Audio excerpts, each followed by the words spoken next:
मेरे बच्चे को जब इसकी पैदाइश हुई तो वो नाल सी होती है, तो मैं समझी कि इसकी वो रह गई है। 1 हफ़्ता मैंने उसका वेट किया, फिर 2 वीक, फिर इस तरह करते करते मंथ।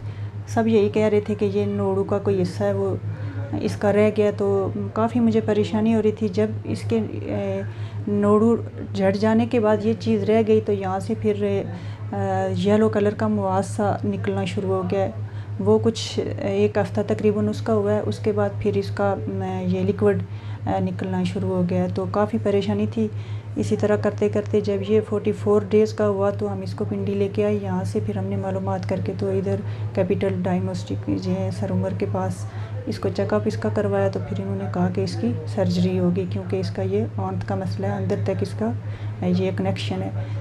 तो शुरू में तो मेरा माइंड नहीं बन रहा था कि ये सर्जरी नहीं हो सकती, ज़ाहिर है बच्चा छोटा है, मुश्किल है, तो क्या पता अल्लाह करे खुद ब खुद। फिर वक्त के साथ साथ जब नहीं हुआ, मसला बढ़ता गया, काफ़ी हॉस्पिटल्स में हम लोग गए तो कोई उस तरह से रिस्पांस नहीं हुआ। फिर वापस हम इनके पास आए तो इन्होंने हमारे बच्चे की सर्जरी की। माशाल्लाह बच्चा बेहतर है, ठीक है, और बहुत अच्छे तरीक़े से उन्होंने ट्रीट किया। बाकी जो इनके स्टाफ मेंबर थे उन्होंने भी बहुत तावन किया, सर ने भी बहुत तावन किया। अल्लाह इनकी उम्र लंबी करे।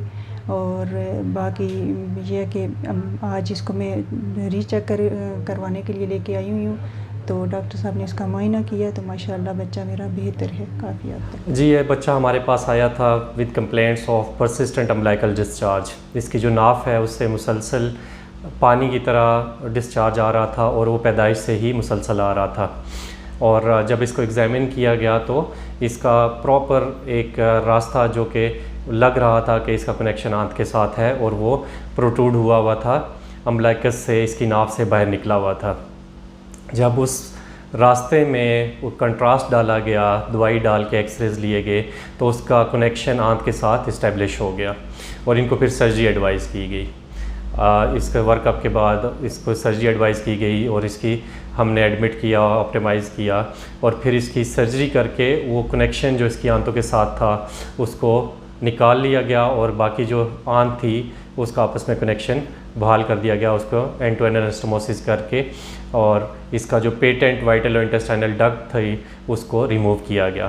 Patent vitello intestinal duct basically नाफ के साथ एक कनेक्शन होता है जो कि आंत के साथ बरकरार रह जाता है। नॉर्मली पैदाइश के वक्त इस कनेक्शन को नेचुरली ख़त्म हो जाना चाहिए, लेकिन जिन बच्चों में ये रास्ता बरकरार रहे तो उसका एक कनेक्शन आंत का, छोटी आंत का कनेक्शन नाफ के साथ रह जाता है, जिससे कि आंत का मवाद, आंत के सिक्रीशंस, जो भी फूड है डाइजेस्टेड, वो इस रास्ते से बाहर आता रहता है और एक्सकोरिएशन करता है, जिल्द को ख़राब करता है नाफ के इर्द गिर्द की।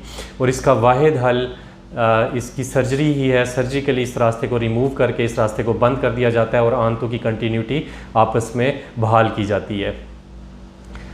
कोई भी मेडिसिन इस किस्म की नहीं है कि जो कि इसको ठीक कर सके, इसका इलाज दवाइयों के ज़रिए मुमकिन नहीं है। इसका वाहिद हल सर्जरी ही है। इसके ऊपर हमने डिटेल वीडियो भी बनाई हुई है कि परसिस्टेंट अम्बिलिकल डिस्चार्ज या नाफ से अगर पीप आ रही है, पानी आ रही है, तो उसकी क्या क्या कॉजेज़ हो सकते हैं। तो अल्हम्दुलिल्लाह इसकी सर्जरी की, पोस्ट ऑफ रिकवरी माशाल्लाह बेहतरीन रही। इसका फीड स्टार्ट किया गया और अल्हम्दुलिल्लाह फीड इस्टेब्लिश करने के बाद बच्चे ने पॉटी स्टार्ट कर दी, पेट नरम रहा, फीड लेता रहा, तो इसको डिस्चार्ज कर दिया गया और अभी अल्हम्दुलिल्लाह फॉलोअप पे बेहतरीन रिज़ल्ट्स हैं इसके।